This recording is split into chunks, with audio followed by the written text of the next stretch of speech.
Hello friends, welcome to this session.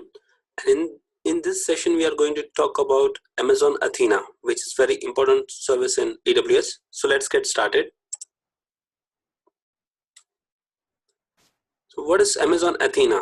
Amazon Athena is an interactive query service that makes it easy to analyze data directly in Amazon S3 using standard SQL. So it's like once you have all your logs, different kind of logs or data pulled into S3, you can simply run SQL queries against this data.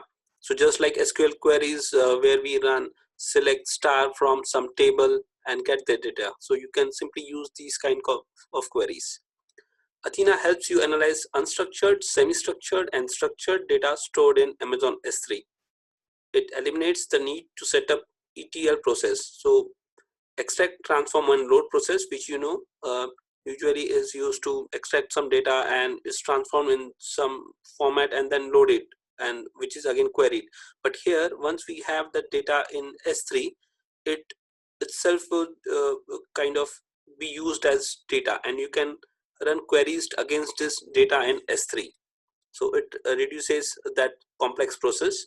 It serves the purpose of log monitoring tools, example ELK. So I would like to talk a bit on this point, where you remember, I mean, in real cases, real scenarios, one usually enterprises use uh, monitoring setup like Elastic Logstash Kibana, where usually from many of the different servers you pull all the logs to central server, and then on this central server logs you configure ELKs, and Kibana is kind of user interface where once the logs are captured in your Logstash, you can run queries from the console and you can get the required output.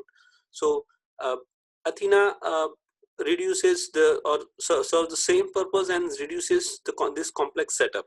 You can simply run those queries against the logs that you already have in S3, and I mean it serves the same purpose. You can access Athena using 4 different channels. So one is using AWS Management Console through JDBC or ODBC connection, using Athena API, or using Athena CLI. Let's take a look at Athena features. So Athena is serverless.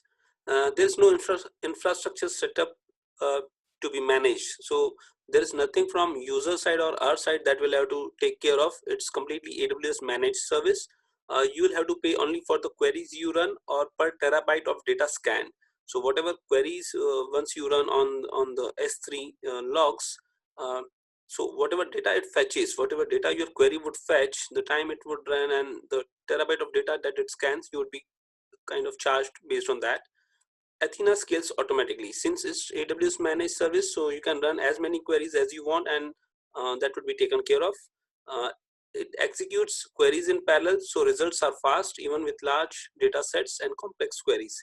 So like I said, it's AWS managed service. You can run a lot of queries. Those queries can run in parallel, and since it can scale, and hence it can handle your complex queries with large data sets as well. Let's take a look at different AWS service that can integrate with Athena. So you can integrate Athena with other AWS services and query the data in Athena. Below are the service with examples. So let's take a look at quick services. So you can integrate Athena with AWS CloudTrail service, and the real example is like if you want to query some CloudTrail logs for analysis, you can do that. You can integrate it with CloudFront to query some CloudFront logs. So from CloudFront you can query the different logs like different analytical behavior or geoanalytical requests that you are getting from different geolocation regions. So you can query those kind of data. You can again integrate that with Elastic Load Balancing to check source traffic or latency kind of thing. You can integrate with AWS VPC. So it's kind of if you can query VPC flow log to capture IP traffic information. You can query integrate that with CloudFormation, create named queries with CloudFormation and run it on Athena. You can integrate it with Glue data log catalog to offer persistent metadata in Amazon S3. Can be integrated with Amazon QuickSight for easy data visualization and report generation. can be integrated with IAM as well. So these are different integration that are possible with Athena. And that's all we had in this session. Hope it was informative for you. Thank you.